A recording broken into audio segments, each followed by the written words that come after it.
Okay. I want to say thanks to each and every one of you for being here today. It's going to be a great day. I'm going to go through what I consider to be the very heart of my material. And people ask me a lot. They say, you put out a lot of material on your website. What is the main thing? If you had to tell me the main thing that I should check out if I check out nothing else that's up there, what would it be? And I always tell them the same thing. It's the material on natural law. If nothing else, that's the material that you need to understand deeply. So that's what we're going to be covering here today in an extended presentation format.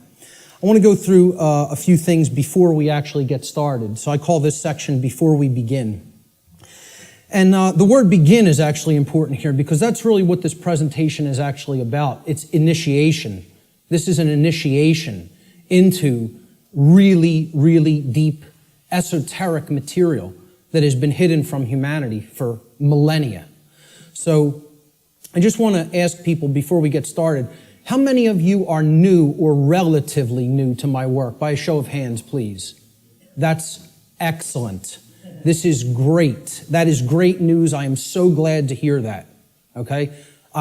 What I actually didn't want is to come here and talk to a bunch of people who are already totally familiar with my work and have already heard it. So this is great. Okay? How many of you here today feel that the human condition and life on earth for humanity right now is tolerable just the way that it is? By a show of hands. That's also pretty good, because if that was the case, I was going to say, there's nothing for you here today. There's the door. Okay? So that's good, that we're all hungry for change. One of the big complaints I hear about my work, when I check in on forums or something, or read some YouTube comments, many people will say, there's nothing new here.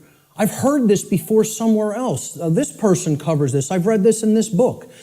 Well, ladies and gentlemen, I have news for you. There is nothing new here. I am not going to present anything new. I am not going to present anything that has not actually been in existence and will continue to be in existence. I'm not making up new material.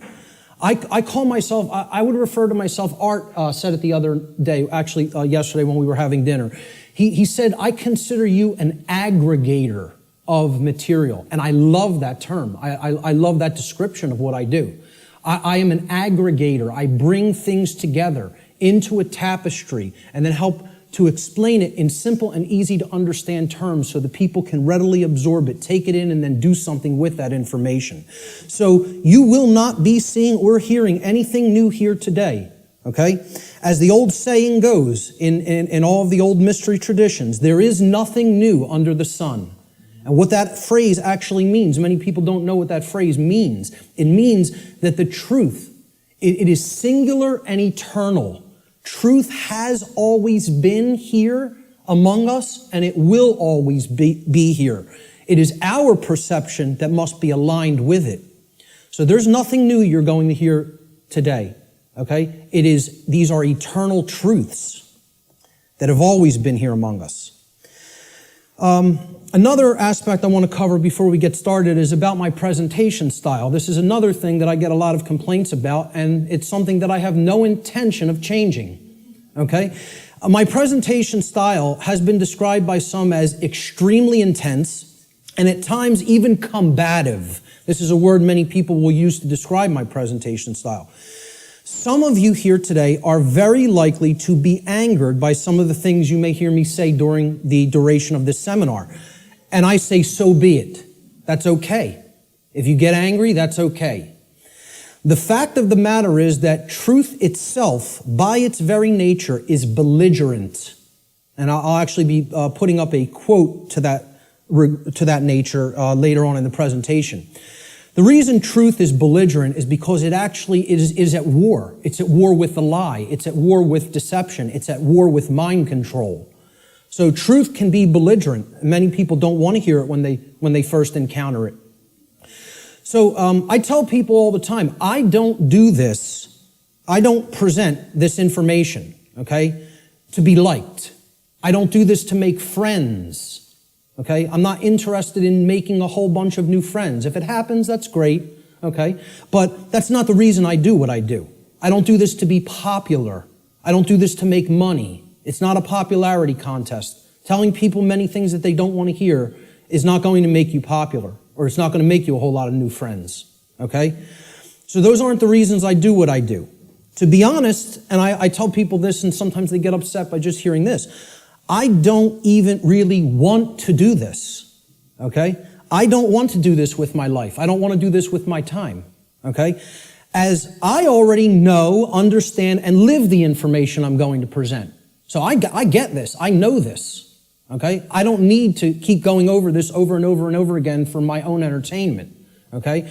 The reason that I actually do this is because I recognize that in a time of such overwhelming ignorance of this critical information, this information which is capable of saving humanity from its current condition, all right? The fact that I do already understand this information places me in a position of moral obligation and responsibility. That's why I do what I do. I'm in a position of moral obligation to speak this information to other people in an effort to help to get them to understand it and live it as well. And that is the reason I do this. Every person here today who wishes to take real world value, practical value from this seminar here today, I'm going to ask them to make a deliberate and conscious effort to do two things.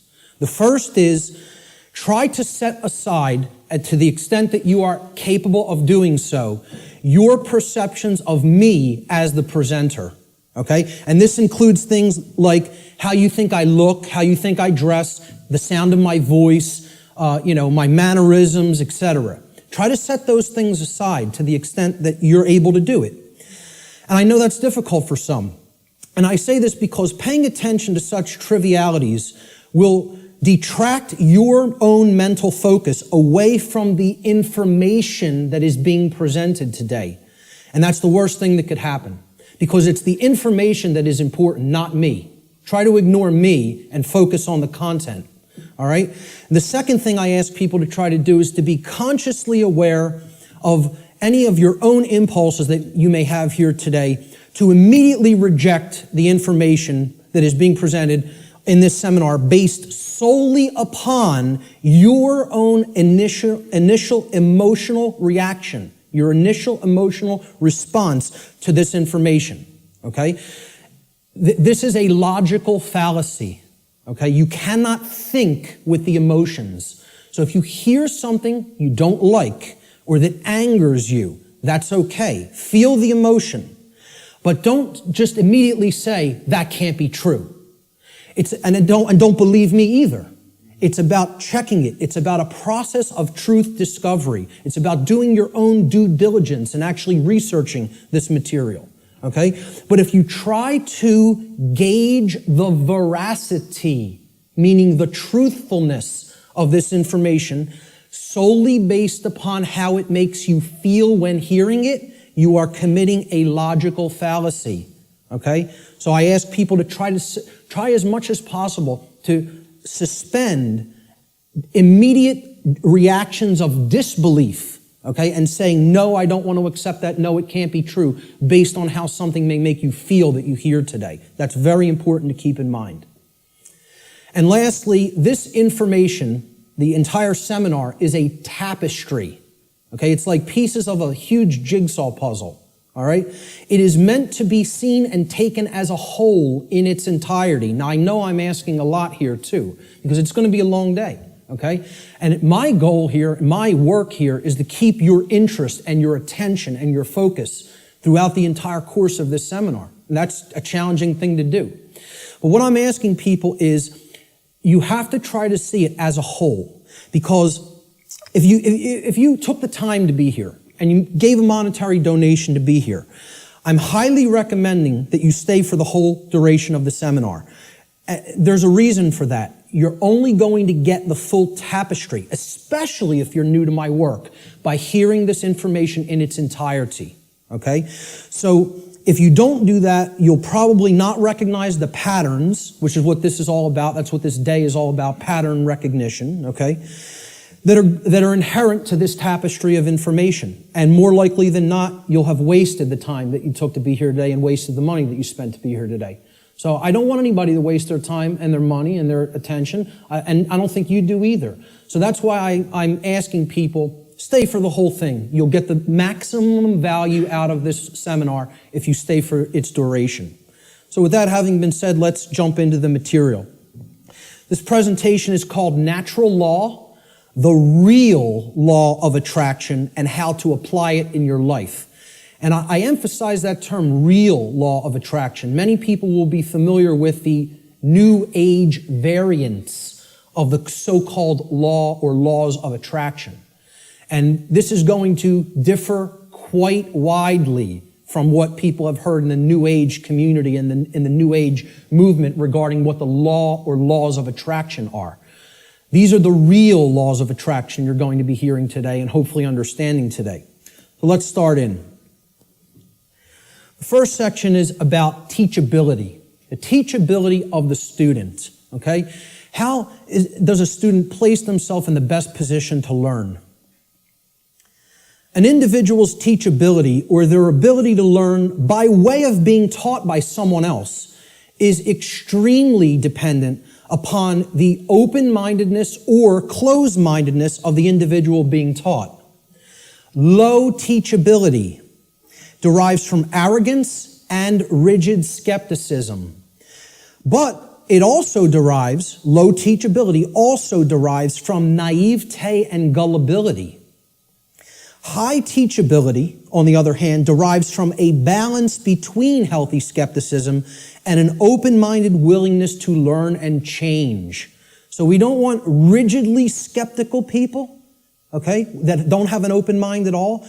And we don't want naive and gullible people that will accept everything they're told. We want to strike a balance between these two modes. This is called a teachability bell curve, okay? And down here is the mental state of the student, whether they are, and it goes from arrogance, cynicism, skeptical nature, a teacher, a student, and then up to being trusting, then being gullible, and then being outright naive. Okay, so that's the whole spectrum of teachability. The best position to learn is up here at the top of the bell curve. This means you will learn the most if you are here. And that means you're in the balance between teacher and student. It means that you're somewhat skeptical and you're also somewhat trusting. It means that you're able to hold a proposition in your mind without accepting it or rejecting it immediately. It means you will consider the information with an open mind, okay, somewhat trustingly, but also somewhat skeptically. All right? That's going to be the mental state we want to attempt to keep during the duration of this seminar, and therefore you will be in the best position to learn. Of course, as we already said, the poorest positions to learn, the things that, if you're in these mind states in arrogance and rigid skepticism and naivete and gullibility, you're not going to take very much away from this seminar. Okay? So we want to remain at the top of that bell curve if at all possible. Human beings should consider with great care where their information comes from, the source for the information.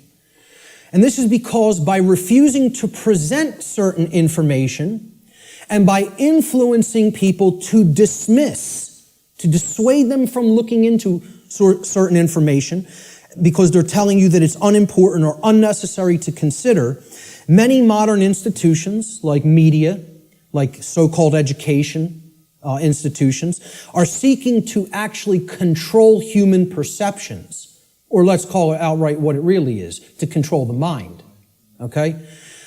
And therefore, to limit what human beings may even come to understand, and therefore by limiting what they are coming to understand, they're actually limiting what they're able to do, what they're able to change, what they're able to create in the world, okay? So you have to be skeptical of where your information comes from. And that's why I tell people at the very beginning in my lectures, do not believe me. The worst thing you could do is believe what I'm telling you. You need to look into it for yourself, and most of all, you need to do personal introspection to really feel inside of yourself whether this information resonates with truth. Everybody has that intuitive capacity. That also has to be turned on and engaged and used. All right? If anybody is coming to this seminar from the perspective of modern, organized, institutional bodies, meaning political thought, political agendas, political organizations, religion, religious thought, religious organizations. I'm talking about organized religion here, okay? What I call scientism. Not real science, but scientism. Science as set up by institutional bodies to be rigidly skeptical belief systems that blot out anything that could possibly say anything to the contrary of their pre-existing beliefs. I call that scientism. Okay? And of course, the New Age movement, which you could group that in with religion. It's just it's for those who don't fall into the religious mindset. This is an alternative religion proposed for them, and they call it the New Age movement. And I tell people, please don't think this is going to concur with any of these belief systems, with any of these boxes for consciousness. This presentation is going to shatter these boxes. It stands outside of all of these because these are limiters for perception and thought. They want to place everything in a box, say nothing outside of this box is fit for human consumption, so do not go there. And as a result, they act as a mind control influence. The other and biggest limiter of the human perceptions and the mind, and ultimately of our behavior, is money itself. If you want to talk about the biggest religion, if these other religions aren't big enough and powerful enough for you, there's the one that is the ultimate power in the world, the ultimate religion, the God of this world, if you will. Okay? So what I'm basically saying here is if you're already in a mindset approaching the, let's call it the discovery of reality or the exploration of reality from any of these perspectives, you will be sorely disappointed here today by what you're going to hear, because the information here falls well outside of any of these institutional limiters for consciousness, okay? The requirements for creating change and the role of knowledge. Let's talk about these concepts for a moment. Human beings everywhere say that they want certain things in their life, and they say that they want certain things to be present for all humanity, okay? We say we want certain conditions to be present for ourselves and our species as a whole. And we say we want things such as happiness, health, peace, prosperity, freedom, etc. And all these things are great things to aspire to. And we say we want them. Most people will say and tell you we want these things, all right? However, I don't really feel that they're truly being honest with themselves, okay? They'll say they want them, but then when you tell them, well, those aren't automatic conditions. They don't just magically manifest, okay? There are requirements for obtaining these conditions, okay? And people wouldn't say they want these conditions if these conditions were already omnipresent, right? They're saying that they want something because they don't have it at all, or at least in fullness, right? So when you tell them there's requirements for obtaining them, many people will say, oh, well, I may not be willing to go there. I may not want to exert that much effort. And they believe that somehow they're going to magically get these things, right? Well, this is what the real laws of attraction are about. It's explaining conditions that you want don't just automatically manifest by thinking of them or just having a feeling about them. This is a New Age deception. There are requirements for obtaining the conditions that we say we want. Requirement exists in nature. It does exist. If you want something to be different than the way that it already is, than the default conditions, then requirement exists. If you're okay with things being the way that they are now, requirement doesn't exist. There are no requirements to creating change. You just accept the default conditions the way they are now and go on with your existence and accept it's going to be this way and possibly get worse. But if you want real change to happen, requirements exist. And this is what many New Age teachers will not tell you, or they'll outright deny that requirements exist for creating real change. Specific requirements exist in order for human beings to obtain the conditions that they say they want. If the requirements for obtaining those conditions are not met, those conditions do not just magically manifest by magical means automatically. That's not how it works, folks. And that bursts a lot of people's bubble right off the bat. This is a key concept to understand. So what are these requirements? We need to know certain things. Knowledge is required. Knowledge that will spur us to action. That's what's required. Okay? Since human beings as a species do not already have the things that they say they want, and again, at least not in fullness. If we want to split hairs, we could say we have a modicum of what we may say that we want, but we don't have it in the fullness that we will say that we want it, especially societally, globally. Okay? So since we don't already have these things, it follows logically that the knowledge of the requirements to obtaining these things, okay, either must be absent. The knowledge is not present anywhere.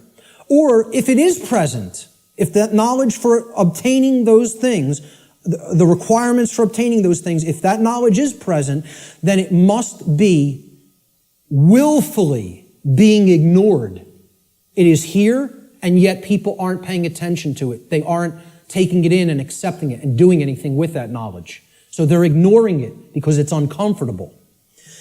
As long as this knowledge continues to remain either unknown or ignored, the manifestation of the desired conditions that we say that we want is impossible. Cannot happen. It is an impossibility for it to magically, automatically manifest without the requirements being met. And that's what we're going to talk about here today. What are these requirements? What is this knowledge? This knowledge is occulted, meaning hidden. Okay, now, how many people here came here today thinking that they were going to hear information about the occult by a show of hands? Okay, about half the room. Good. Okay, for the rest of the people, that may come as a shock. But what you have to understand right off the bat is that the word occult, it's simply derived from Latin, the Latin adjective occultus. Occultus in Latin means hidden, hidden from sight. And it's derived from the Latin noun oculus, which means eye. Okay? The word ocular in English means related to the eye or related to sight or vision.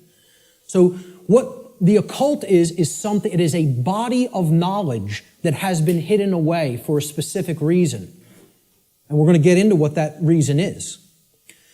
Okay, so from the term oculus or eye in Latin comes the verb occultare. Occultare means to hide, to conceal, or to keep secret. To keep hidden from the eye so that it cannot be seen. The information regarding natural law is occulted knowledge. It is knowledge that has been hidden from humanity. Okay, it's held by the few, which is represented here at the top of this pyramid. You can look at this as a pyramid representing knowledge or ignorance. At the top of the pyramid, you have knowledge. It's the higher you go in the pyramid, the more knowledge. Okay? But the pyramid tapers because at the top, very few people understand that information. Very few people have that knowledge and have actually integrated it into themselves to the point where it becomes understanding. All right? Down here, you have no knowledge, the ignorant masses, okay? And up here, you have the people who are in the know, right? Who have this knowledge about how natural law works and are actually using it for a certain reason. We're going to get to that next, what that is. So please, as you go through this seminar, please keep in mind, if I ever use the term occult, all I'm talking about here is hidden knowledge.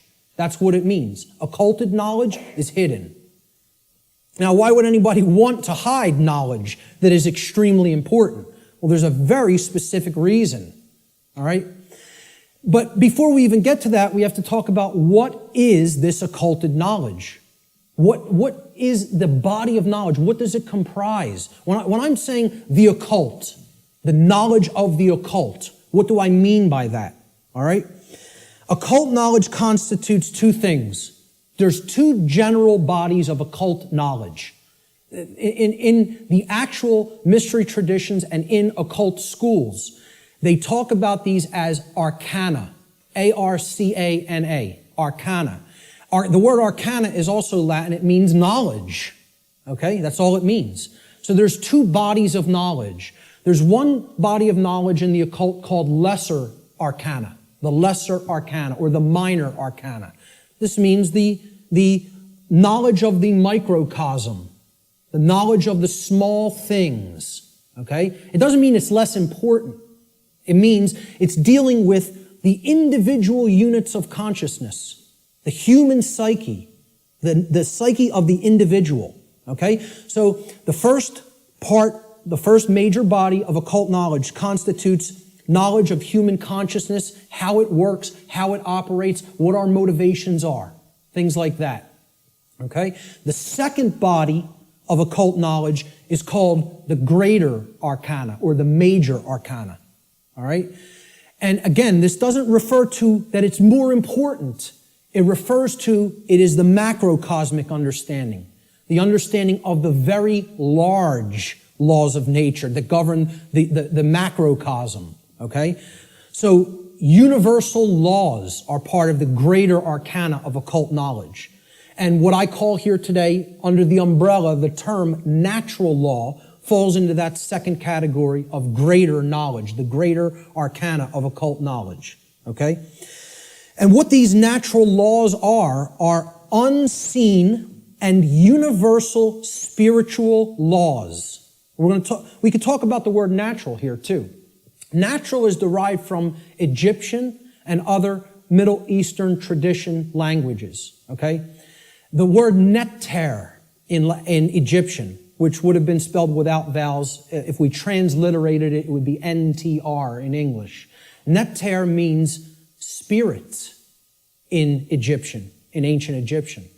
The suffix al, even in English today, but if you go back into Arabic languages and ancient Middle Eastern languages, al as a suffix actually means of or related to, or having come from. Okay, so natural. If you put these root words together, neter and al, right? It means of or related to the realm of spirit, of or related to God, actually. The word neter also meant God, spirit or God. Okay? So this is the spiritual domain, the laws that actually are operating in the unseen realm. Okay? Now, they manifest in the physical realm. We're going to talk about that. Okay? Because that's the operation that it trickles down from. It starts in the spiritual domain and then it manifests in the physical domain. All right? So it's important to understand these two bodies of knowledge. The lesser arcana, okay, is about the monad or the individuated unit of consciousness of the human being. And then the greater knowledge is about the laws that govern the macrocosmic universe. All right? So what these laws do, this body of the workings of nature that I am calling under the umbrella natural law, they're universal spiritual laws which govern the consequences of behavior. They govern the consequences of behavior. And I would add a caveat to that. They govern the consequences of behavior for intelligent species, for beings that are capable of coming to their understanding. Okay? I would delineate that from like the animal kingdom. Okay? The animal kingdom is not held to the same standard as human beings when it comes to this body of information, because I don't think you're going to sit down with your cat and explain natural law to it. Okay? So when people say, well, why doesn't the animal kingdom held to account in the same way that human beings are. It's because, surprise, surprise, we don't share the same level of consciousness.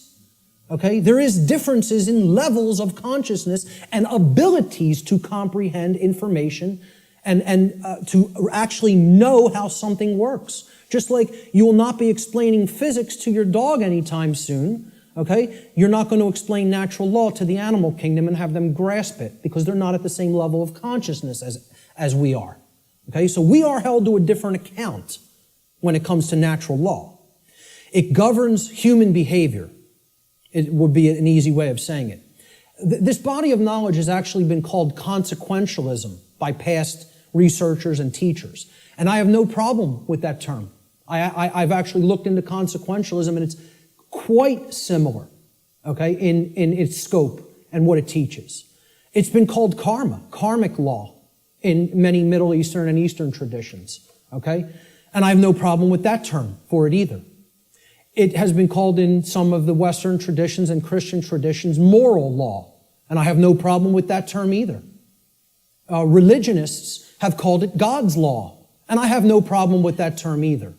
I have no problem with any of these terms being applied to the umbrella of natural law, because that is essentially what it is. But we're going to get deeply into how it works and operates in our lives here today. Why is this knowledge hidden away from people? To what ends? The knowledge of the occult, the hidden knowledge about how natural law works and how consciousness works, is not commonly known. That's why it's not the exoteric. It's not given to the masses. It's the esoteric. It is reserved for the few. And there's a reason for that. It's been deliberately hidden away and kept from the general public in order to create and maintain a power differential. Because if someone else is an extreme level of knowledge, and they know how something works, like something as trivial as how human consciousness works, how human motivations work, how human perceptions work, how human beings can be manipulated. If somebody has deep knowledge of that information, and there's a whole bunch of people over here who have not one iota of how that works, what kind of a number do you think somebody can do on people like that? See, the way I ask people to look at this is real simple. Imagine a very, very, very advanced psychologist at the top of his field, wrote all the textbooks, okay? And he's got a house out in the burbs. He comes into the university. He's got tenure, okay? He's got the trophy wife, the house out in the suburbs, the 3-car garage, driving the Lexus into work at his tenured job. And he finds out that his trophy wife is having an affair because she's bored. She's not satisfied with him at home. And it's maybe the 19-year-old, captain of the local high school football team or something. He's a senior. He's a star football player, right? The jock, yeah. And she has a fling with him. Well, what if he decides, I'm going to become buddy-buddy with my boy here after finding out about his wife's affair? And this kid, this punk, who's cheating on, my wife's cheating on me with, he knows nothing. He doesn't study the mind. He doesn't know anything even about himself. He watches TV 6 hours a day, plays violent video games, is obsessed with football, What kind of a number you think that psychologist can do on that kid? Total number. That's the answer, exactly. That's right. He could do a total number on him. He can gain his confidence, he can get into his head, and I guarantee you give him a little bit of time, he could screw up his life based on what he knows and how he would be able to manipulate based on his hatred of that person. Well, guess what? That's the position humanity's in. We're that punk jock. And I'm not saying we necessarily did something to deserve it, but we're in that same position where the people with this knowledge at the highest levels, they hate us. And they're doing a total number on us because we don't have this knowledge. And until that changes, don't expect the playing field to be leveled. Expect it to get worse. Okay? The knowledge is hidden to create and maintain a power differential. between those who hold it and those who are ignorant of it. It's that simple. The knowledge of natural law and its operations constitutes what I call the most deeply occulted or hidden information that exists on this planet. You will not find any more hidden information. This is the thing that all the distractions are there for, to keep you from learning. The endless trivialities, the nonsense you hear on the news, all the video games, all of the nonsense television, the sports, it's all there to keep people from understanding this. And I can't get you to accept that or believe it, and I don't ask you to believe it. I'm telling you that's what they're trying to, from my years of being inside occult traditions that are very, very dark. I'm telling you, this is what they don't want you to know. From firsthand experience. How many people here today know that I was involved in the dark occult in my past? Good. Great. Okay. The powers that be want to seek to keep this information hidden from the people of the earth at all costs, because understanding this information about natural law will level the playing field and put an end to the currently entrenched systems of control that are operating on the earth. We should very clearly make a distinguishment between nescience and ignorance so that people fully understand the difference between these two concepts. How many people even have heard the term nescience? Very few. This is a word that has practically been sanitized from colloquial English, practically been sanitized from the English language. And there's a reason for that too. There's two contexts to not knowing something. The first context is nescience. Okay? Nescience comes from the Latin. The prefix ne in Latin means not or not present or absent. Okay? And then sciere in Latin means to know. It's where we get the word science from. Okay? So you put them together, and nescience, it actually, those two roots form another word, nesciere. Nesciere in Latin means not to know, to not understand. But there's a connotation to it. It means to not understand because the specific information that you may be having a desire to understand is completely absent. It is not present, and you cannot actually aggregate that information. You can't bring those pieces of grammar together to form the sentence. Okay? It's not present. Okay, so you don't have it at all. It's unattainable. This should be clearly delineated from ignorance. Now, nescience is not someone's fault. The information just isn't there. Okay, you can't be blamed for nescience. There is no blame in nescience. The person who is nescient is not to be blamed for being nescient. The information simply wasn't present so they could take it in and then come to understand it.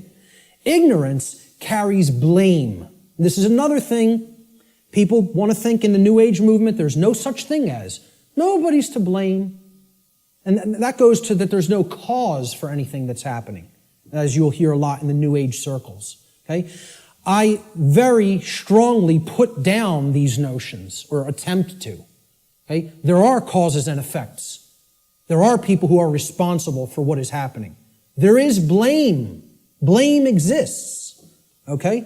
There are people who are culpable. We're going to talk about moral culpability later.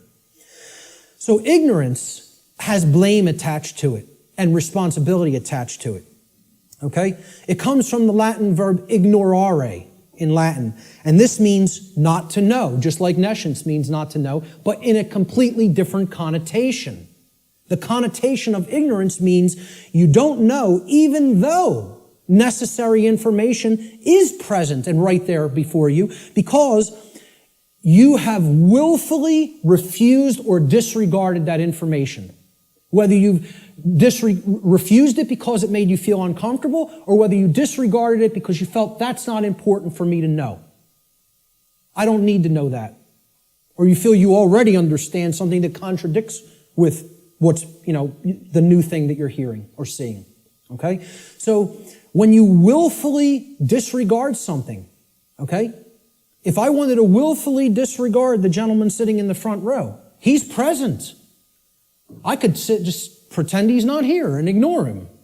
That's what ignoring is. This is why I try to say to people, the impact of the word is almost lost to us, of the word ignorance, because of the way it's pronounced. I tell people, start pronouncing it ignorance. Ignorance. Then people will hear the word ignore in it, and the connotation becomes clear. It means you're ignoring it. Ignorance. Okay?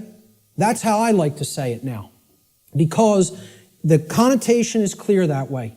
The information is there, the truth is there, and somebody wants to ignore it completely. Now, that is inexcusable, and there is blame that is attached with that. So what I ask people all the time is, do we have a nescient society, or do we have an ignorant one? Do we have an ignorant one? Is our society ensconced in nescience, or is it ensconced in ignorance? I would argue absolutely that we are ensconced in ignorance in society, not nescience. I think we are drowning in information. I think we are drowning in the truth that is all around us, but people are ignoring it, largely. Not everyone. There's many people who are very hungry for it and taking it in as fast as they can, But I think the majority of human beings are in the state of ignorance, even though the truth is present all around us. And that constitutes what Art talked about earlier, this consensus trance, which people in the so-called truth community or truth movement have likened to sleep. They say that they are asleep. I liken it to hypnosis. If you look at the origins of the word hypnosis, right? It means suppressed knowledge. It comes from Greek. Hypo means under, as in hypodermic, under the skin. And gnosis means knowledge, the suppression of knowledge. Hypo means suppression also, under and suppression. So hypnosis is the suppression of knowledge. And that's the state that these people are in. And it's done by themselves. It's not, we have to stop looking at this as a victim relationship. This is a willful choice. In a time of overwhelming information available at people's fingertips, the truth being ignored is not an option. It's a willful decision that people are making. And it's a decision that they should be held accountable to because of what is going on, that they are ignoring, what they are allowing to go on in their name and not saying a thing about it. Content to let evil run amok. All right? And then people will wonder, why are we losing freedom? Why is freedom on the wane? Why is totalitarianism and tyranny rising up? Why do we see so much control and obsession with control in our society? They'll see that. Many of them will see the rising police state. They'll see the injustices in our society. They'll see the restrictions on our inherent natural liberty. Okay? But here's the thing. Many of them will not make the transition to grasping. They'll say, yeah, this is what's happening to the earth. It's being turned into a huge prison everywhere. And at the most rapid pace right here in America. Okay? And they'll see this lock going onto the cage. But the question that they never get to, they don't even get to the question, let alone the answer, is why. They'll talk about the symptoms. They'll describe the prison. They'll describe every corner of the cage accurately in many cases. They can tell you exactly how it's working. They can tell you all the different aspects of the control system. But they can't tell you why it's actually going into place. Why is that happening? Well, that's what this presentation answers. Why are we losing freedom? And it gets to the actual heart of that answer.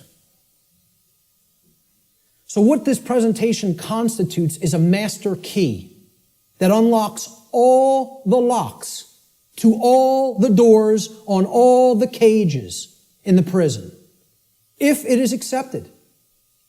And once again, I don't tell you that belief is required for that, because truth is always present. It's always here. It's a matter of, will we perceive it as being present, acknowledge it's present by stop ignoring it, okay, and then accept it into ourselves, and then do something with it. Understanding is not the end.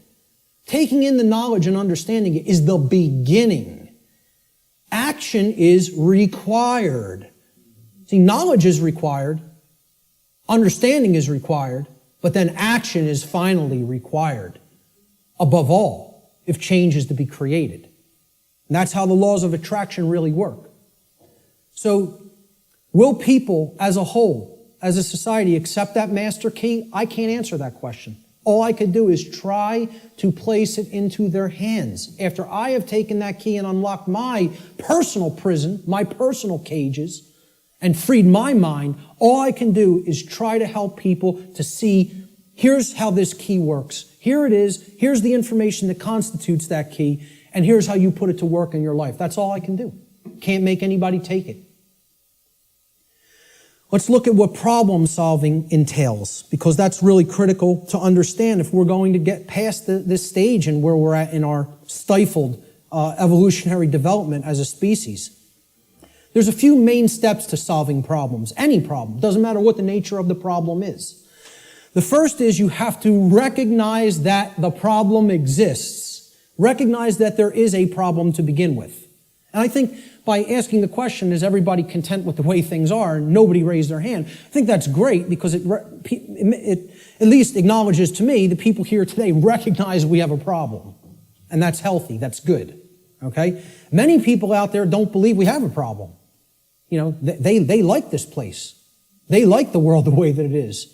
You know, which is unfathomable to me, because to me it's a living hell. And that's not because of how my own personal life is going. I'm very content with my own personal life. I have no self-inflicted suffering in my personal life. I don't create problems for myself. My life goes on very well according to how I live it without hurting anybody else. The problem is other people. And that's another thing the New Agers won't acknowledge, and they'll flip out if you say that there's a problem with someone else. There are problems with other people, okay? And people will say people in glass houses shouldn't throw stones. My glass house has been taken down long time ago, because I went through all that personal introspective work. And I dug deep into my subconscious and faced those problems and confronted them head on and healed them and came out of the mindset that I was once in. Okay? So, you know, people will say, if there's something you don't like, you're seeing in other people, that's something in yourself that you're seeing in them. This is New Age mumbo-jumbo nonsense, okay? If you're not part of the problem, I'm not part of this problem. I can say that honestly. I'm not part of this problem. I can look at every single person, anybody who's watching this, and say, I'm not part of the problem that's happening on the earth. With all honesty and knowing that I am telling the truth with that. Okay? But see, at one point, I was part of the problem. And a big part of the problem. Okay? What I had to do at some point is stop doing this and pointing out and saying the problem lies elsewhere while I was still part of it. And then I had to do this and point squarely at myself and say, what do I need to change here, and finally here, in the guts, in the courage? You know, people will say, yeah, change happens in the mind, it happens in the heart. But lastly, it happens in the guts. We need to generate what I call the heart, mind, guts. Okay? You got to care enough to know and then put it into action. The heart, mind, guts. Okay? That taking action is the most important step when it comes to creating change. And we're going to get to that in a moment. But the whole point here is I had to look at what I needed to change about myself in my thoughts, my emotions, and my actions, and then change those things in myself. This is what most people want to run away from. They want to say, yeah, I want those things that I say I want to magically to be present in my life, but I don't want to do those things that require self-change in how I think, in how I feel, and in how I act. I want it magically to happen without changing those things in me. So I can honestly look at the rest of the world and say, the problem does not lie within me. I am not seeing a manifestation of myself in other people. Other people have not done the same process that I have, the introspective work that I have, and gone through that painful, painstaking work that involves effort, hard effort. I'm not up here telling people, I'm offering you the tonic. You're going to take a sip and magically you will be enlightened. Okay? Knowing what's going on in the world is hard work. It involves destruction. It's a destructive process. It involves destruction of belief systems. It involves completely breaking down barriers that are in your head. Okay? Hardly anybody wants to do that work. People want to run 1,000,000 miles an hour in the opposite direction from that work. Anything but that. I'll take the grave instead of that. Okay? That's where most people's heads are at. All right? So let's get back to the steps here for problem solving. The first is you got to recognize that there's a problem. If you are in denial, good luck. Let me know how that works out for you. Because you're not solving any problem in a state of denial at all. Fear-based denial of the problem must first be dealt with and conquered and stamped out. And you have to acknowledge how bad it is. You know? People feel symptoms coming on of a disease or something and they want to ignore it because they don't want to believe I'm sick. I don't want to believe I'm sick. I don't want to believe I have a problem. Then you're waiting. You don't get it diagnosed, and then it turns into a much bigger problem, which is where we're at as a society for ignoring this information. This is what denial looks like, symbolically. Okay? A person with their head in the sand like an ostrich. And please take note, ladies and gentlemen, when you're in this position, when you're in the position of denial with your head in the sand, you're on your knees with your ass in the air. Okay? And I almost say it's amazingly synchronistic that the human body was designed like that. That in order to put your head in the sand, symbolically, so to speak, you have to be on your knees. Okay? And that's where most of our society is at. They're on their knees. And in that state of denial. The second step to problem solving is to recognize that the symptoms that are being displayed, the symptoms you are seeing, are merely effects of underlying causal factors. You can't treat symptoms and solve a problem. It's not possible. That's not how problem solving works. You have to get to what caused the problem. Okay? Instead of simply treating symptoms, make an accurate diagnosis of the causes of the problem. So what does the word diagnosis mean? Diagnosis comes from Greek. The preposition dia, transliterated there in the parentheses, you see it in Greek script. Okay? It means through or by way of. So by a method, by a particular method. All right? And the second part of diagnosis is the Greek noun gnosis. Gnosis means knowledge in Greek. So what a diagnosis means is through knowledge or by way of knowledge. You're going to solve the problem by way of knowledge. There is knowledge that acts as the requirement to solving the problem and getting what you want. And here's another thing, and I'm going to keep going back to this. It's going to be like an undercurrent in this. Because the New Age community, and I'm going to become a more outspoken opponent of New Age ideologies. Because they are lying to people. Whether it be through direct, willful deception, or whether it be through useful dupes and useful idiots. They are telling people things that are completely inaccurate to how things really work. All right? Because they want to keep people suppressed and non-active. They want people in acceptance mode of everything. Accept, never rebel. Okay? Don't take action. Just observe. Just watch. You'll hear all of these things in the New Age movement. Okay? The reason I bring it up is because when you even say the word knowledge to some New Agers, they almost take offense. Because what the New Age is becoming is the new modern day variant. It's a new form of what's known as solipsism. We're going to get to what solipsism is in a little while. Okay? But essentially, people don't want to hear that knowledge is what is required. Because the attainment of real knowledge, not pseudo-knowledge, real knowledge, requires work. It requires effort. It requires reading. It requires listening. It requires watching. And you know what most of all it requires that people don't want to give up? Who can tell me? Time. Thank you, sir. It requires time.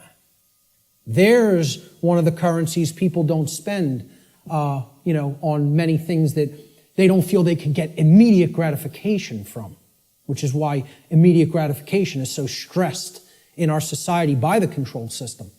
That's what keeps people in their ignorance.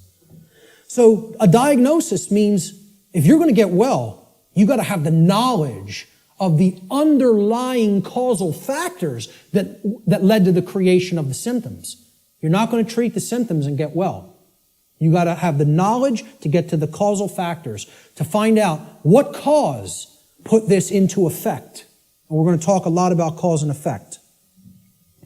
The third step to problem solving is, through the knowledge that you've acquired now, via making an accurate diagnosis of the problem of the causal factors, right? You're going to then put that knowledge into action. Understanding what created the problem is like step 2, right? Stop being in denial. Understand what caused the problem. Act on the knowledge you now have to solve the problem, to make it right. Okay? So action is required. We make the diagnosis, then we have to take the required action necessary to rectify or to set right, which is what the word rectify means, the causal factors that led to the manifestation of the problem. Let's talk a little bit about the concept of what truth is, how I refer to truth in all of my work. Because people have a real deeply mystified concept of what truth is or what it means. They'll get into all these really deep abstract discussions of the mind of God and, trying to get into quantum theory and everything. This is mystification of the concept of the truth. And we have to demystify it. We have to bring it down to real simple, easy to understand language that anybody can comprehend. And then really completely delineate that from perception of any given thing. Because the two are not the same. When people say perception is reality, nothing could be farther from reality than that statement. Perception is not reality. Okay? It is just what it says, perception. Seeing through, perceive, to see through something. Like a lens or a filter. Okay? I perceive things differently without these glasses. That's one perception. When I put them on, I perceive things quite differently and more clearly. Okay? Well, that's how human perception works, like a lens. It's a filter. Okay? But what's there is the same thing. What's there is the same thing. All that changes how I perceived it. All right? So let's look at this concept. Truth is objective. That means that it's not dependent upon the perceptions of human beings. No one wants to hear that. That is a direct assault, a direct frontal assault on the human ego. Because everybody wants to hear, my perceptions are important. And we want to also believe my perceptions are accurate. Okay? Now people will say, well, what makes you say your perception of this topic is going to be accurate? That's because I went through the process of having to admit over and over and over and over and over again, endlessly, how wrong I was about my former perceptions. I went through that destructive process of breaking down my former belief systems, of breaking down my former emotional patterns, of most of all, changing my behavior. That's the thing that's the most destructive because we get attached to our behaviors and patterns. So asking people to change, I recognize it's not easy. It took me probably about 8 years of my life to do it. Most people don't want to spend a minute on creating personal change, let alone 8 years. And, when I look at myself, in all honesty, again, none of this is to sound egoic or to toot my own horn, but I look at it like I was a mild case of ego entrapment, a mild case compared to where I see other people at. I feel like I was the, very brittle stone that just needed to be hit with a chisel a few times and it broke into powder. Other people are hardened granite or diamond. To break them down is going to take enormous effort and work. And most of them don't even want to do it. They're so calcified, they've been so compressed into that hardened state that they don't even want to start. So I realize telling people your perceptions are not what really matters, that truth isn't based upon how you perceive things, that it's independent from your perceptions. Most people don't want to hear that. They don't want to hear that. Human beings' perceptions are capable of wavering. They can waver slightly from the truth, and they can waver wildly from the truth. All right? What truth is that which does not waver. It doesn't move. It's that which is. It doesn't matter what anybody thinks about it. It doesn't matter whether anybody believes it. It doesn't matter whether anybody knows it. It doesn't matter whether anybody sees it. It doesn't matter whether anybody wants to see it. It's there. It's always been there. It's always going to be there. Nothing anybody does can change what has happened. Can anybody change what has already occurred in what we call in the thinking of linear time, the past? Not one person here is capable of doing that. Let me tell you something. Not one being in the entire manifested universe is capable of doing that. Because that which has already occurred is set in the record of the universe. Nothing can change the past. Ever. Great movie on this. Watch the new movie, The Time Machine. Not the original 50s version or 60s version. The new one. I think it came out in late 90s or early 2000s. Okay? This movie got crushed in reviews. Crushed. Whenever reviewers crush a movie and give it the worst ratings, go see that film. Because I guarantee you there's very important allegorical concepts that you need to understand embedded in that film, and that's why the reviewers crush it, because they don't want you getting any ideas,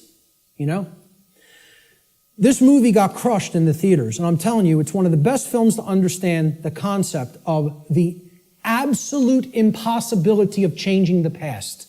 The past cannot be altered. You know what can be altered? The future.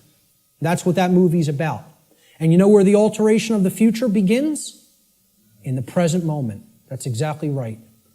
That's the only place it begins. Okay? So what truth is, the demystified concept of truth, is it's simply that which already exists. It's that which has happened in the past and is happening in the present moment. The truth does not exist in the future. When we get to those future moments and it's the present, truth will be existent then, but not until. Okay? So there is no such thing as truth in the future.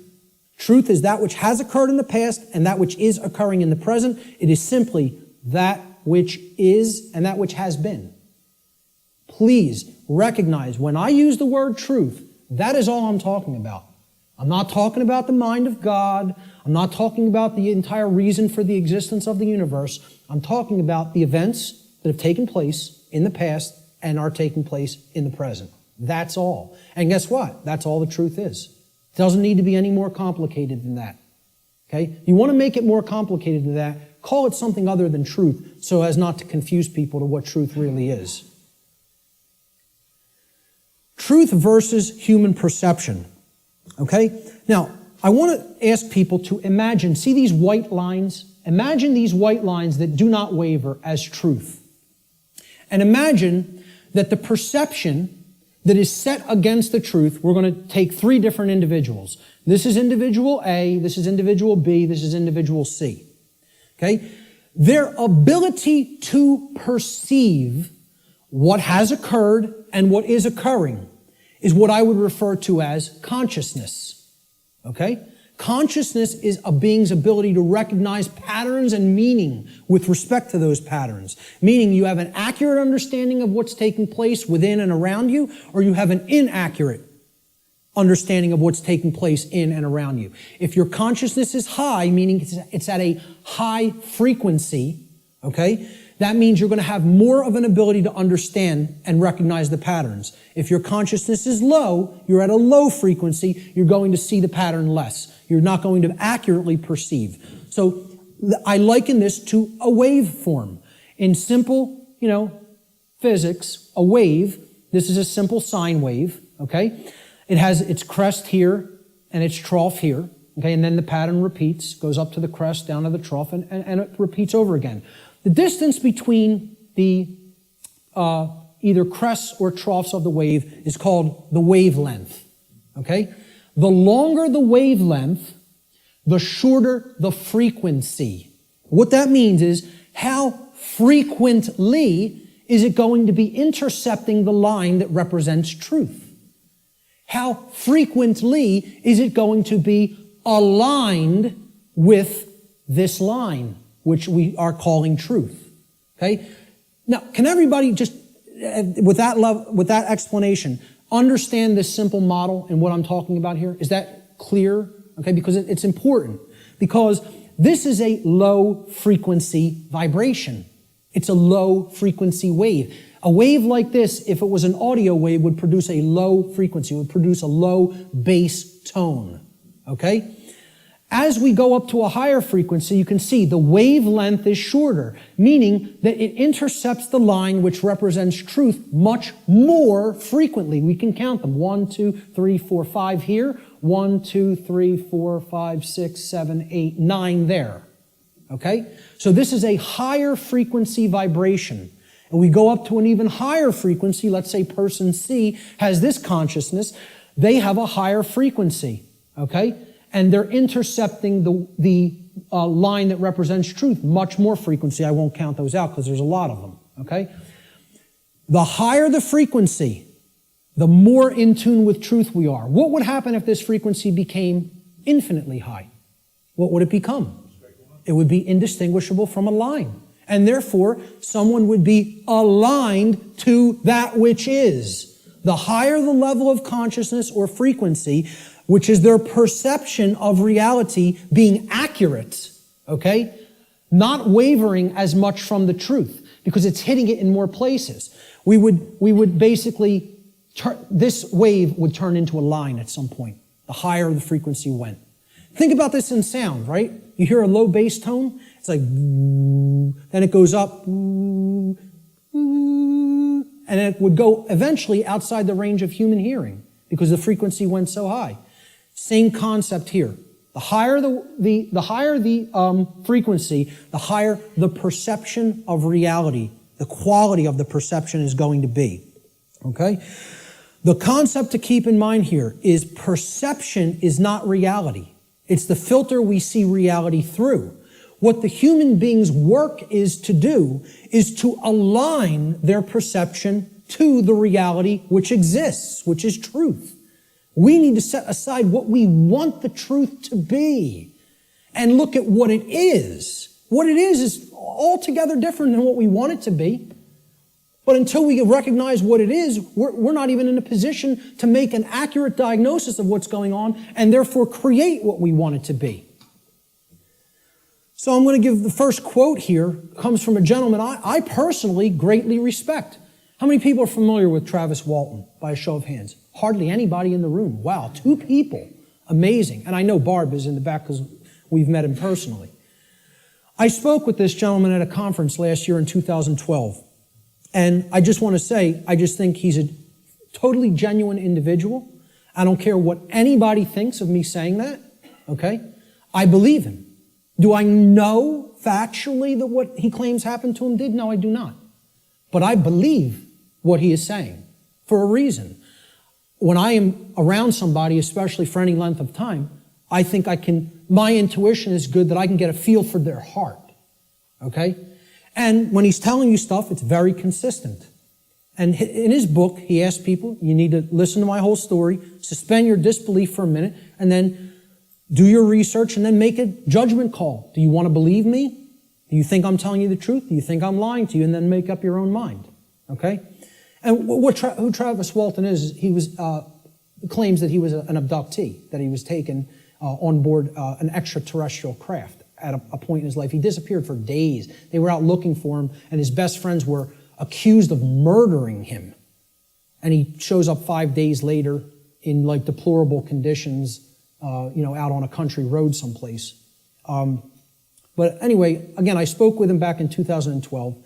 I just bumped into him again. We were just at a conference. I'm bringing this up for a reason. We were just at a conference in Philadelphia where he spoke. And this quote, I feel I would start, if I was going to quote somebody, I was going to make this like the first quote in the presentation today. Travis Walton says in his book, which is called Fire in the Sky, he said, I have come to realize that the biggest problem anywhere in the world, the biggest problem anywhere in the world is that people's perceptions of reality are compulsively filtered through the screening mesh of what they want and do not want to be true. Now, when I read that in his book, I got chills up and down my spine. Because I said, this meshes exactly with what I'm talking about in my section, in my presentation called Truth versus Perception. And he's encapsulating it in a sentence perfectly. All right? We want things to be true. That doesn't make it so. That's not what makes truth the way that it is. What makes truth is the way that it is what behaviors were taken and what is the actual effect in the manifested world. That's how things are. Okay? It doesn't matter how we want them to be. They may be a completely different way right now than we want them to be. And I would say for the people in this room, they are a completely different way than we want them to be. But most people in the world think, they kind of believe that they're the arbiter of truth. And that's a bad place to be in. That's a very, very low level of consciousness. To think that if I don't believe that it's this way, it's not this way. Many people are trapped in that state of mind. Okay? Now, the reason I even bring this up and included Travis's quote here is at this conference that we were just at a couple of weeks ago. Okay? I didn't speak at it. I tabled at it. A woman came up to my table and she picked up my New Age Bullshit DVD, which is available here today in the back. And she said, "What's this about?" With a real skeptical look. And I explained, well, it's a 7-hour extended video podcast that has many, many slides, okay? I gave a shortened version of it at the Free Your Mind conference in Philadelphia. And this is the extended version that goes deeply into the deception of the New Age movement and how it is a religion that is designed to suppress the masculine side of the personality, which is the side that actually takes action and creates change. Okay? And that's, of course, pushed by the sacred feminine, which is care and creativity, and compassion. Right? Both need to be present. We're going to talk about that here today. But I said this is about the suppression of that masculine energy. And that's what the New Age movement is about. The suppression of the masculine. Right? So I said what the New Age religion wants to teach people is just accept everything the way it is, no matter how unjust it is, no matter how deplorable the conditions are, no matter how much evil is taking place in our midst. Accept it. That's the New Age religion. And here's what she said. That's exactly how I am. I just accept everything. I don't make any judgments on anything that occurs, no matter what it is, no matter how it's perceived. You want to perceive it as evil? That's your judgment. I said, yes, it is my judgment. You know why? Because it's evil. It really is. There is such a thing. I said, and you're content to let evil run amok and take this whole world because you don't want to act. Because what's really there is cowardice. That's what it really is. Okay? And she didn't want to hear that. She said, I prefer not to see it that way. Now, align this with the quote. I prefer not to see it that way. Okay? And I hope by some miracle she happens to see this presentation at some point. Okay?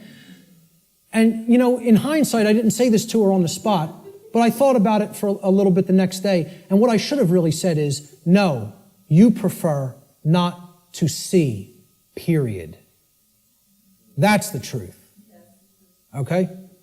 So I prefer not to see it that way means, no, I want to ignore reality.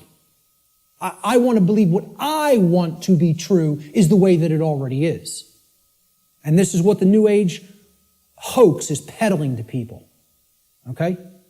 So, great quote that I thought accurately sums it all up. See, this woman also told me that she is a follower, quote unquote, of the New Age ideology that is referred to as the Course in Miracles. How many people have even heard of this?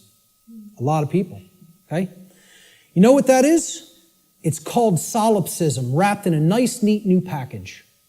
Solipsism. How many people are familiar with the ideology called solipsism? Good. More than I would have thought. Most people have never heard of this. Okay? Solipsism is a completely egoic and destructive ideology that has absolutely no bearing or resemblance to truth in any way. And the people who are solipsists are mentally ill. I'm not even going to provide any evidence of that. I'm telling you, you need to research this religion and sickness for yourself. It's a mental illness. A solipsist is a mentally ill person who should probably be somehow removed, segregated from society, and institutionalized until they are made well, because they are a destructive influence on society. This is what I focused on podcast number 1 of my podcast series and radio shows. I went into the ideology of what solipsism is and how destructive it is and how it's a religion. Okay? What this is, well, first of all, let's look at the word. And you'll notice I'll be breaking down words all day long. Because if you don't understand where words came from, you don't really understand what they really were intended to mean. Regardless of whatever connotation they may have taken on in the modern world, the intended meaning of the word, the original meaning, is derived from its etymological derivation. You need to go into the ancient languages, Latin and Greek roots and other languages, Germanic, Arabic, etc., and you need to break down the words from their etymological origins. Then you will understand their real meaning. And I'm telling you, you do this, and the top of your head will blow off by what you will find, by what words we speak on a daily basis actually mean, and we have no idea what they mean. Okay? So the word solipsism comes from the Latin adjective solus, which means alone or one. And then the Latin pronoun ipse, which means self, myself, etc.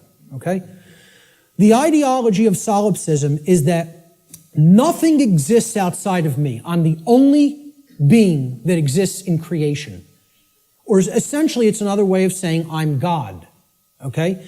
That my perception is the only real perception and no one else is here. Now imagine that. Now, what I'm essentially telling the audience here today is your perceptions are not the truth. You have to work to align your perceptions with the truth. That's damaging enough to the human ego, okay? If I just said, none of you exist, I'm only perceiving your existence, I'm the only one who exists, imagine how egoic that statement is, and actually how demoralizing it is to other people. You're even telling them, I don't even consider that you exist. That's what a solipsist is. They believe the universe is a big illusion created somehow for their amusement. And that there's no objective reality that you don't exist, you don't exist, you don't exist, you don't exist. I'm the only one who exists. And that's not mental illness. We don't diagnose that as mental illness. Okay? I don't care if you want to accept the notion everything is one. I personally accept that notion. I do accept that we are all one. That doesn't mean you're not existent in the physical domain right now as I'm talking to you. Of course we all exist here. We are in the physical domain, okay? The whole point is these people want to believe the entire physical domain is such an illusion that nothing that takes place in it matters or has any significance and should just be watched and nothing should be done to change it. And let me explain what this is, folks. When I was a Satanist, okay, and I was working inside the Church of Satan and other dark occult organizations, they have a set of sins, believe it or not. They don't look at them as sins in the same way that, religionists look at sin. But they have the things that, these are behaviors and thought patterns that should not be engaged in by the dark occultist themselves, by the magician, if you will. You are not to engage in these behaviors, but we are to peddle them to other people. We are to get them to engage in these behaviors. Okay? You know what the first one is? No, it's not. That's the second or third. I think it's the third, if I'm not mistaken. I don't have the list handy. But the first one is stupidity. That's the first satanic sin. Okay? For the dark occultist. But they want other people in deep stupidity. They want other people in deep ignorance. The idea here is we will know it all. We will know the truth so that we can control others and keep them a dumbed down herd. Okay? There's a bunch of other ones, but I think the second or third is solipsism. Solipsism is one of the biggest sin for Satanists and dark Luciferians and dark occultists. They don't want any of their membership believing in this mental illness nonsense. Okay? But they want to propagate it and peddle it. They want to do that. And they told me personally, higher ups in this network told me personally when I was working with them, wait until you see the New Age books that our membership, will be writing, or either writing ourselves or putting into the hands of useful dupes to write and put out there. We'll be giving them the idea, they'll write it for us, put it out there as their own idea. And they said, we are going to propagate and peddle solipsism like you have never seen. And you know what? When they say something, they do it. I'm serious. They're aligned. Their act is together. They act on the same page. And for that, I have respect for them as an enemy. And I don't take anything they do lightly. I recognize they have the will. They're not like the rest of humanity. They align their thoughts, their knowledge, with their version of care. It's not like our emotionally based care, but they care about what they're doing, and then they act. And when they act in concert, and they get it done. Okay? I'm not saying, I agree with any of their agenda, because I don't, and I'm trying to stop it. But I have respect for their unity. They are unified and on the same page, and humanity is not. And that's why, in all honesty, we're having our rear ends handed to us in this spiritual battle right now. At least right now. Solipsism is the ideology that only one's mind is sure to exist. Solipsists contend that knowledge of anything that is outside of one's own mind is unsure, and hence there is no such thing as objective truth. Okay? No such thing as objective truth. And therefore, nothing about the external world and its workings can actually ever be known. Just think about that statement. It's saying no one can ever know anything. You cannot come to know anything at all. There is no such thing as knowledge. So what I would say to somebody who's following the quote-unquote Course in Miracles, or Course in Solipsism, or Course in acceptance of all forms of evil in this world, is you can't know anything by reading the Course in Miracles, because nothing can be known. Why would a solipsist ever pick up a book? Why would a solipsist ever watch anything, any video? Why would a solipsist ever engage in a conversation with another human being? Tell a solipsist you can't know that you're going to fall off that cliff, so why don't you go try to walk over it and see what happens? Because you can't be sure of anything. They won't do that, though, you know? The whole point here is this is a religion. This is a New Age religion.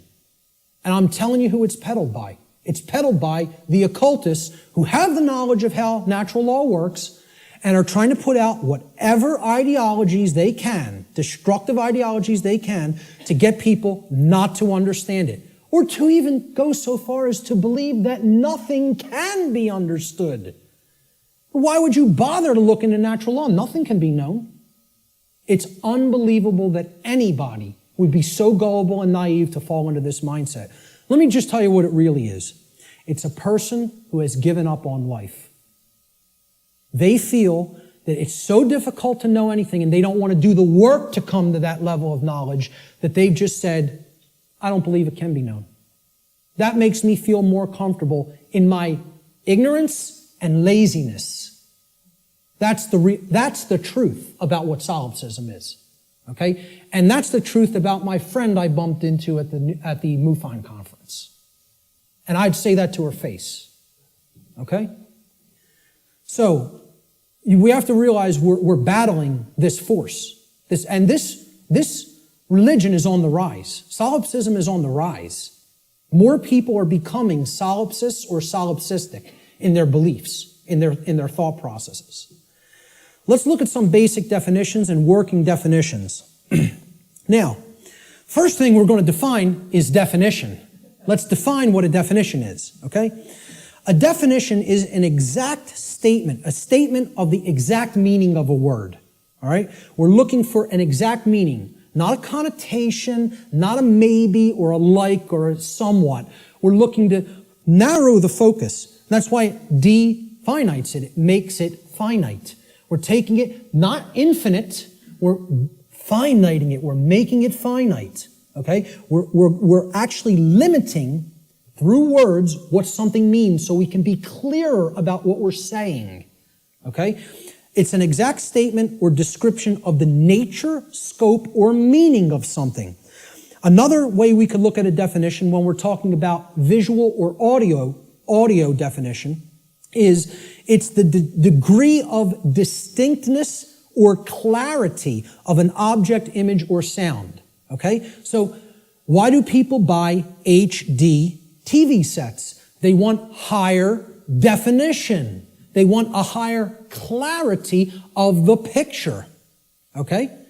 If you have high definition audio, for audiophiles, they won't accept anything but high definition audio because in comparison to low def audio, the clarity of the sound is very good. It's much better, okay? So that's what definition is. It is all related to clarity. When we use it in conjunction with words, it means the clarity of the meaning is amplified, okay? And when it's with a picture, the clarity of our vision, of the ability to see what the picture is, the information in the picture is amplified. And same thing with sound. The more accurate the definitions that we have for words or concepts, the better our clarity of meaning and therefore our understanding of those concepts, words or concepts will be. So definition simply means clarity of meaning when we're applying it to words and concepts. So therefore, let's define natural law. So this is what we're going to be talking about for the rest of the day. We have to define it. The simple definition of natural is inherent, having a basis in nature, reality, and truth, not made or caused by humankind. So if it's natural, it wasn't made by man. Mankind didn't make it. Okay? And again, the origin of the word, neter in Egyptian, means spirit, and all means of or related to. So of or related to spirit. It is all of nature, the spiritual domain. See, this is the other part. People believe that the spiritual domain is separate from the physical domain. This is a huge thread and a huge central focus in all of my work. If you think the spiritual domain is not where you are at now because you're in the physical domain, you're mistaken. If you think that the spiritual domain is someplace other than the physical domain, you're also mistaken. If you place emphasis on one above the other, and say, well, this one takes precedence and this one's not important. Either way you do it, whether you say the spiritual is more important and the world of matter should not be given any significance, it's imbalance and it's not true. Okay? Or if you say, hey, like scientism does in many, left brain scientism, the material world is all that there is. This is just a dead mechanized clockwork called the universe, and it happened by accident for no reason. And there's no such thing as the spiritual domain. Both of these worldviews, and we're going to get to a breakdown of these worldviews, they're completely inaccurate, they're not based in truth, and most of all, they're based on brain imbalance. And we're going to see how one of these worldviews or another develops when either the left brain hemisphere or the right brain hemisphere has taken precedence and dominance within the individual consciousness. So, natural means spiritual. These words could be used interchangeably. So when I'm talking about natural law, I mean spiritual law. Unseen spiritual laws. But overall, the dictionary definition of natural is it's inherent to nature and it's not made by man. The word law the definition is an existing condition which is both binding and immutable. So let's look at each one of these words. Existing. It means that it is present. It is present.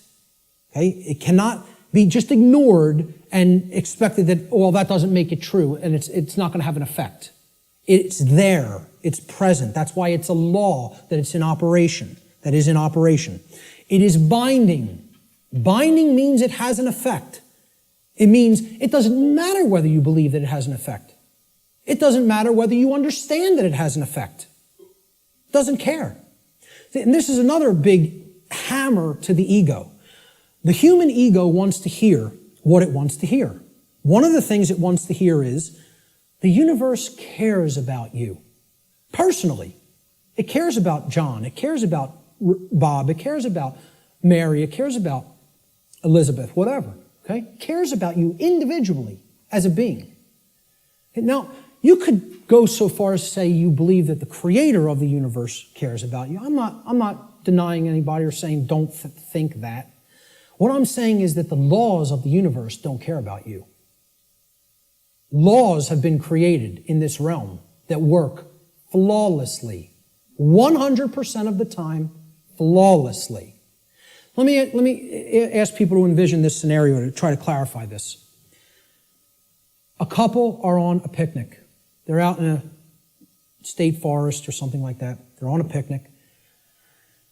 About 50 yards away from where they're at, okay, there's a pretty tall cliff, maybe about 200 feet, okay, and it ends in some jagged rocks. They brought their 2-year-old child on the picnic with them. They unfold the blanket, take out the picnic basket, they're having their picnic. Maybe passions got heated and the husband and wife were, making out a little bit. Their kid, 2-year-old daughter, in her nice Sunday sundress or whatever, wanders off, gets to the edge of that cliff. Will gravity care if that girl goes over the edge? No. Will gravity allow her to go over the edge? Yes, it will. Gravity is not going to say, this girl doesn't understand this law, and she'll die if she goes over that edge. She's innocent. She's nescient even. Not even ignorant. Innocent and nescient. Will that law still have an effect? You damn better well believe it will. And so does natural law in the same way. It doesn't care whether you don't know. It doesn't care whether you're nescient or ignorant. It's in effect. It's binding. And it is immutable. Immutable means that nothing you can ever do can ever change it. It is in effect eternally. Because man didn't put it into effect. You know who put it into effect? The creator of the universe put it into effect. And I don't really care what you think of that force as. You could think of it as an impersonal force. You could think of it as the man with the beard. You could think of it as this remote control. I don't really care what you think of it as. Personally, that's none of my business. But you know what? If you think of it that it's man that makes the laws, then I have a problem. Because man doesn't make these laws I'm talking about. The creator of the universe set these laws into motion, put them into effect, and they bind you. You and I are bound by these laws, whether we like it or not, whether we accept it or not, whether we understand it or not, they're in effect, and you are already creating the reality that we are experiencing based upon interaction with these unseen laws. Already. You're already doing it. You can never not be doing it. That's an impossibility. Okay? You're always creating, co-creating in harmony, in cooperation, I should say. Whether it's in harmony or opposition is a different story. In cooperation with these spiritual laws that I'm going to talk about. You are already creating in cooperation with them and can never not do so as long as you exist in the physical domain. Okay? So that's what the simple definitions that we're working forward with. Natural law doesn't mean anything other than this. That's it. It means, so let's put them together. Inherent, existing conditions. Conditions that exist in nature, which are both binding and immutable. They have an effect whether they're understood or not, and they cannot be changed. So what would be our requirement of knowledge here? What do you think should be done? If we are always working with these, do you think we're going to create something that is wise to create, that is good, that is in alignment with what we say we want, if we don't know how these laws operate? You know what's going to be created? A mess. Total chaos. Something you don't want. Something that leads to enormous suffering, which is where we're at.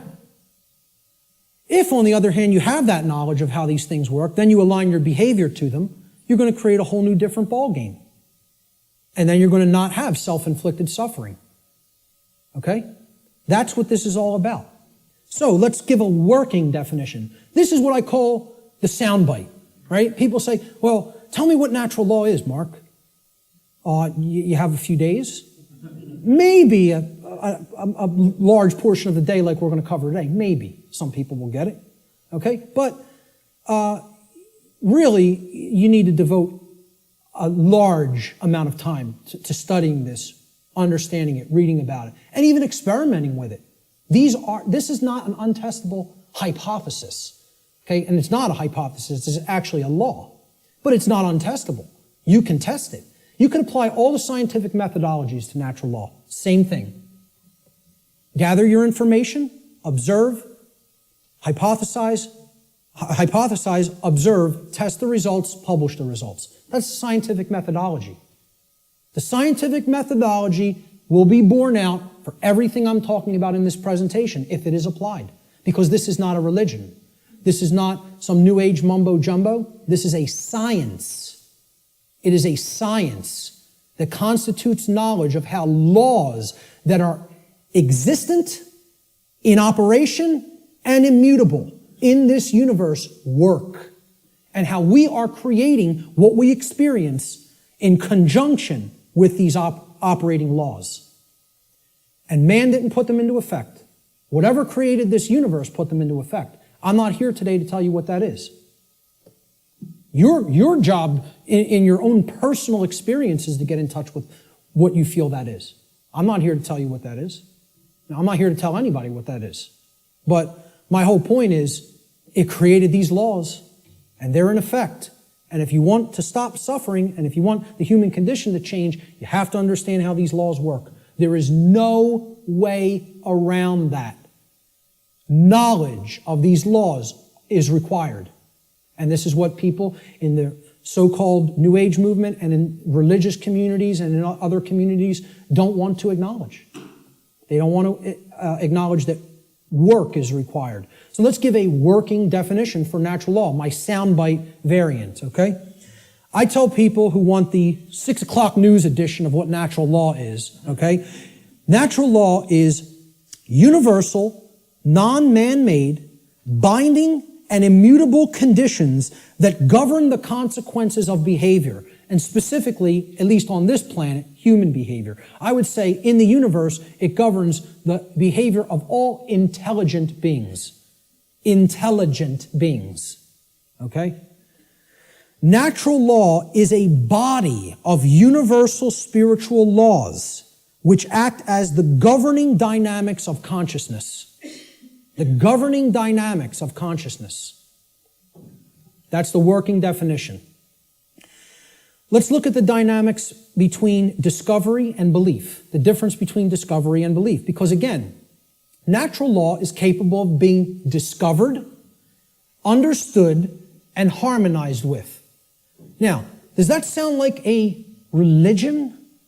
Religion asks people to believe, accept, and do without question. What this is saying, this exists, you're bound by it. The best you can do is to understand its operation like you would understand gravity, and therefore not just walk toward the edge of a 200-foot cliff that is bottomed by jagged rocks. If you're intelligent and you understand how the law of gravity works, you won't do that behavior. Okay? Just like if you're intelligent and you understand how natural law works, you won't do certain behaviors to create a prison for the entire species, for your entire species. Unfortunately, humanity has not reached that level of consciousness yet. They are not at that level of co-creative intelligence to understand how these laws work and then align their behaviors to them. So natural law has nothing to do with religion. It's not a belief system. It's a science. It is a discoverable operation that is already in effect that we can either understand and align our behavior to or remain ignorant of and suffer as a result of that ignorance because it's already in effect and already has a binding effect upon you and your behaviors and everyone's. So when it comes to belief, and anybody that was trying to propagate a religion wouldn't put this slide up here. When it comes to natural law, it works just like gravity. So the clown that's going to jump over the cliff saying, I don't believe in gravity, what's going to happen? Down he goes. Because belief is irrelevant.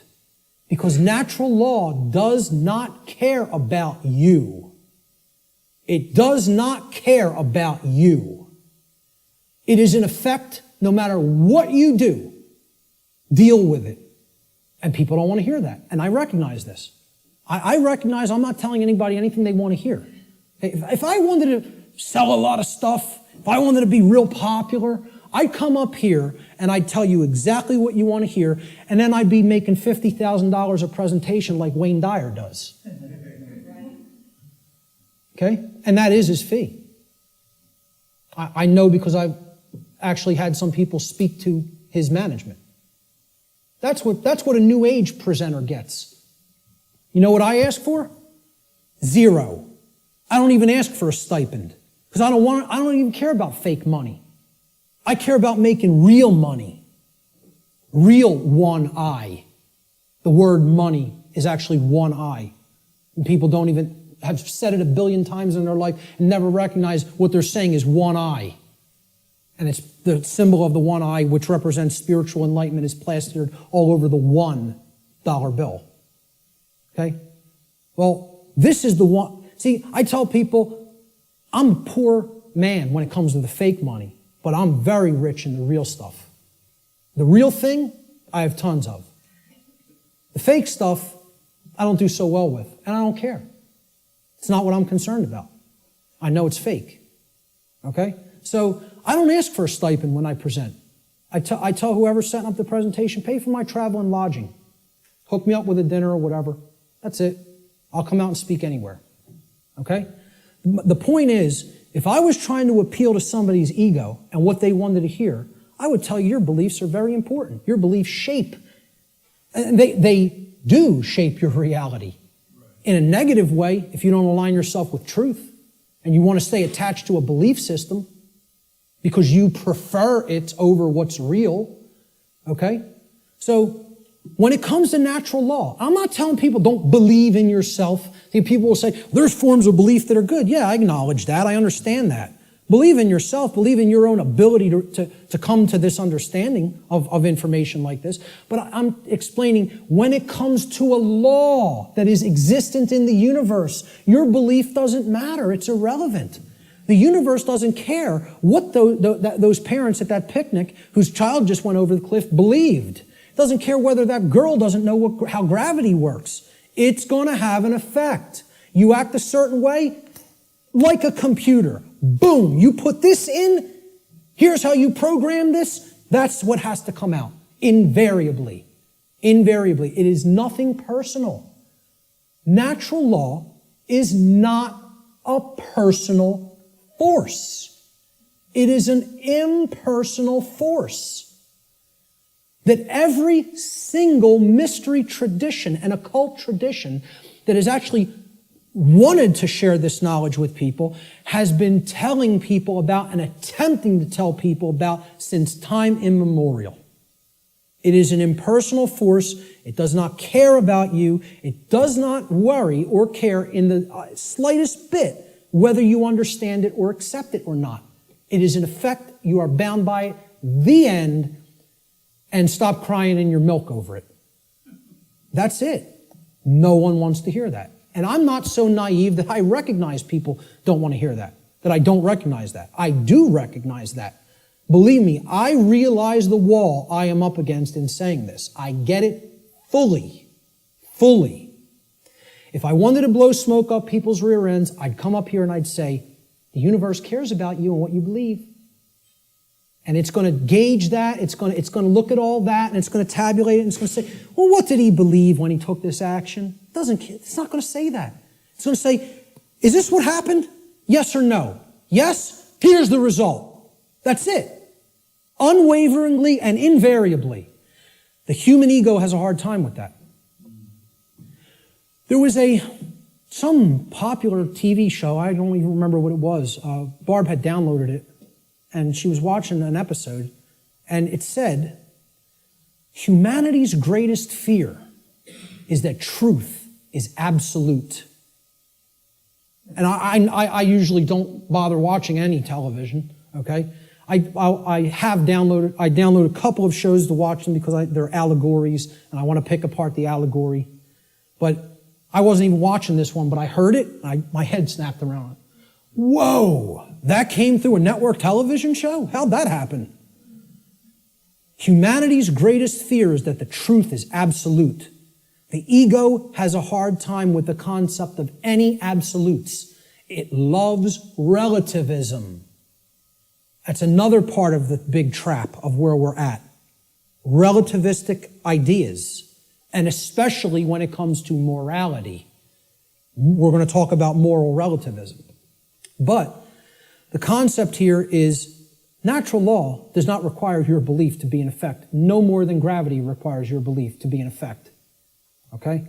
That needs to be understood. Human belief is completely irrelevant when it comes to the existence and operation of natural law, just as it is irrelevant in relation to any of the other laws of nature such as gravity, inertia, momentum, thermodynamics, or electromagnetism.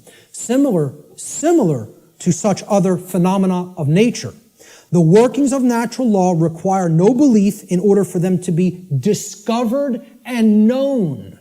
So what I'm saying is, your belief will not change natural law, but your inquiry into it can lead to an understanding of it. You can develop the knowledge of it if you are willing to open your mind and look at how these laws function and what we're getting as a result of our disharmony with them. The philosopher Søren Kierkegaard said that there are two ways to be fooled. One is to believe what is not true, and the other is to refuse to accept what is true. Okay? So, believing in untrue notions, which is what religion is, all forms of it, all the 5 religions I posted at the beginning of the presentation. Organized cultural religion, money, scientism, politics, and the New Age movement. There's the world religions, folks. People think of religion as only the cultural religions. No, there's 4 other ones. One's called government and authority, okay? Or politics, however you want to name it. The other one is money, finance. There's another religion. One of them is the New Age movement, and one of them is scientism, which I'm not going to refer to as real science because it is not. It is a belief system and a religion. So what Kierkegaard is saying here is you could believe things that aren't true, and that will hold you back. And you can refuse to accept what is true, and that will also hold you back. I say these are the only two ways that humanity ever creates self-inflicted suffering for itself. You want to know how suffering is created for the human species? That it doesn't need to experience? We believe what's not true. We refuse to accept what is true. That's why self-inflicted suffering exists in our species. And if we are to become wise, we need to stop doing both of those things, and then we'll stop creating suffering for ourselves. So let's look at consciousness and the human brain. Okay? Because consciousness is an intangible force. Okay? It's something that exists, but you can't really see it. Many people even have a hard time explaining what it is. But there is physiological expressions for consciousness in the physical domain, and the brain is one of them. And of course, people will say, well, don't leave out the heart. Of course, the heart is also very important. Heart has an even bigger electromagnetic field than the brain, and is tied into the physiology in an even more complex way than the brain is. But we need to understand the basic structure of the brain to understand the types of imbalances that go on within it that lead to these debilitating conditions within humanity that continue to create suffering for us. And also, what these belief systems do is they prevent the activation of the heart and the actions, of care and action. Not only do they prevent real knowledge from manifesting within the being, they prevent care, and they create apathy, and they create inaction, laziness, inaction, and cowardice, so that we don't actually act and take action based upon what we've come to know. So let's look at how the brain and consciousness actually work. People will also try to give ridiculously overcomplicated and mystified definitions of what consciousness means. And many people are even scared of the term, okay? We have to demystify these terms and bring them down to real simple English and real simple concepts that the average person can grasp, okay? And stop trying to make it more complicated than it is. Being conscious of something, meaning having consciousness of it, is an ability of the being to recognize patterns. Remember, this is all about pattern recognition. To recognize patterns and meaning with respect to events that are taking place or have taken place, okay, both within oneself, okay, in the inner realm, in the lesser realm, the realm of the individuated consciousness, and in the realm in which the self exists and operates, the macrocosm. So let's break it down, right?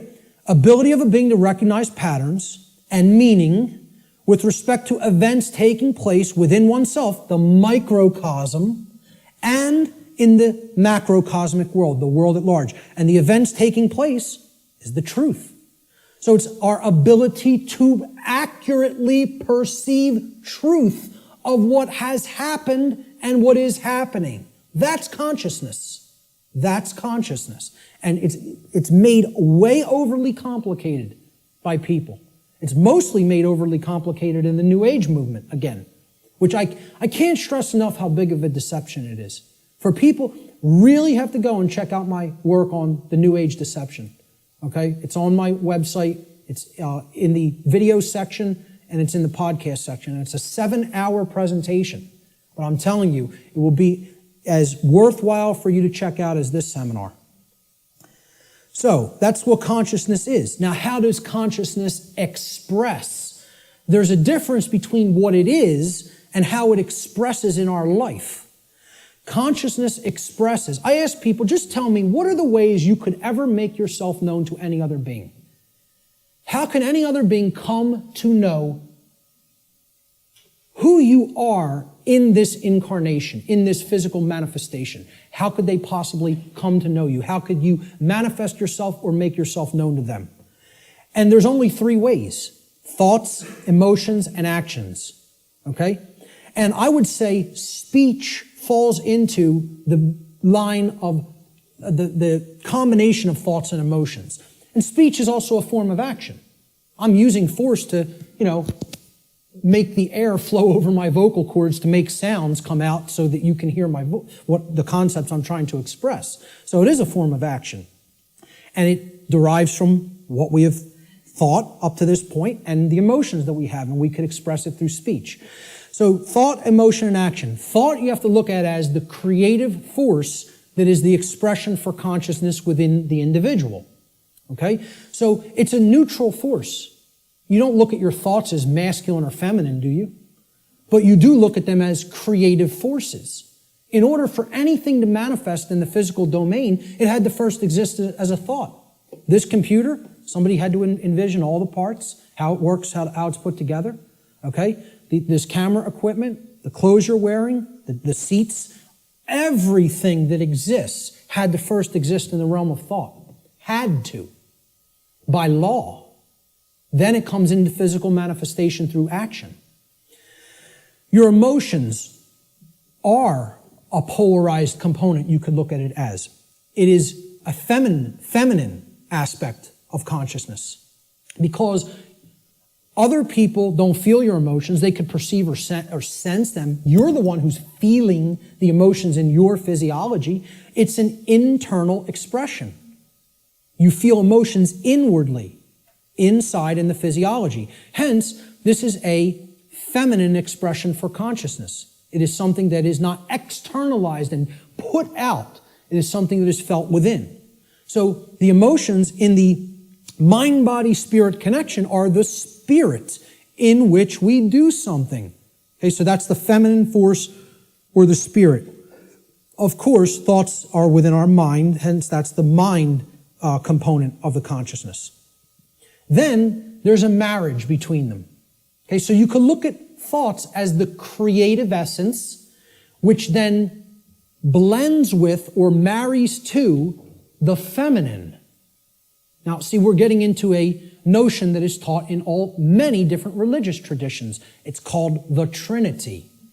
And I challenge anybody, go and look in any of the trinities that exist, in any of the religions. You can go back to Babylon. You can go to the Indus Valley traditions. You can go to the Egyptian and Cometian traditions, the Christian traditions. Every single religious tradition that has talked of a Trinity, okay, it is always a Father Creator, a sacred feminine figure, okay, of some kind that the Father then impregnates or inseminates in some form, and then from that offspring is born a male child. Always. Okay? What we're talking about here is the Father being the mind, the creative essence. Then the Spirit, or the emotions, being the sacred feminine essence. Okay? Or the Holy Spirit, the emotions. And then the child, the male child, is behavior. It is the active or masculine principle that actually interacts with the physical world to change it. And hence, that is the only way to actually save ourselves. And again, people in religious thinking will immediately attack this and say, you're saying that saving ourselves will not come through faith. Yes, I am. Saving ourselves will only come through action. Action will save humanity. Faith will not do it. So, sorry to again, smash another egoic attachment that people have to religious notions. But these religions are created by the control system. Okay? People don't understand that exoteric Christianity is created by the dark occult, of the ancient dark occult mystery schools. They don't understand where this religion came from because they haven't studied astrotheology. And I'm not telling you there's no good concepts in any religion. I say take all the good concepts and leave the nonsense. Because one of the nonsense is that you need to believe in something to be saved from the current human condition. You don't need to believe in a thing. You need to know the truth. And right in their own religion, there it is. Let me just stay on this for a moment, because in their own scripture, the exoteric Christian scriptures, what is the one prescription that the Christ figure gives to the people when he is asked about freedom? He's only asked about freedom like once in the Gospels, okay? In the words attributed to his teachings. And they want to know what will save us, what will make us free, and what is his prescription? Truth shall make you free. No, that is not. There's something missing there. You're close. What is the actual saying? Know the truth. Knowing the truth will make you free. That's the prescription, even in exoteric Christianity. It's right there in the Gospels. But Christians don't want to hear that because the controllers in the church who came from the dark priest class gave them this nonsense that all you have to do is believe and everything will magically change. Well, good luck with that. When people's behaviors have no alignment with morality, you think your belief's going to change something? Again, let me know how that works out for you. And again, I'm not mincing words up here. I'm telling it like it really is. I don't care who it offends. So, the expressions for consciousness are thoughts, emotions, and actions which are likened to, in the consciousness community, of mind, spirit, and body. And it's a trinity. A Father, Creator, which is the thoughts, the mind, the feminine essence, which is the mother of the Trinity, the emotions, the inward aspects, the spirit. And then they give birth. When the thoughts and the emotions come together, they give birth to action in the world, which is the male child. This is very important to understand. I hope everybody is clear. This is our internal Trinity, which constitutes the expressions for consciousness. Okay? So let's move on. Yes. Okay, how much time? It is. Okay, we're going to stop right there and take a break. We will resume at 1:15 precisely. Okay, so you want to come in a few minutes early to get settled. I will start again at 1:15 p.m. Thank you, ladies and gentlemen. Thank you.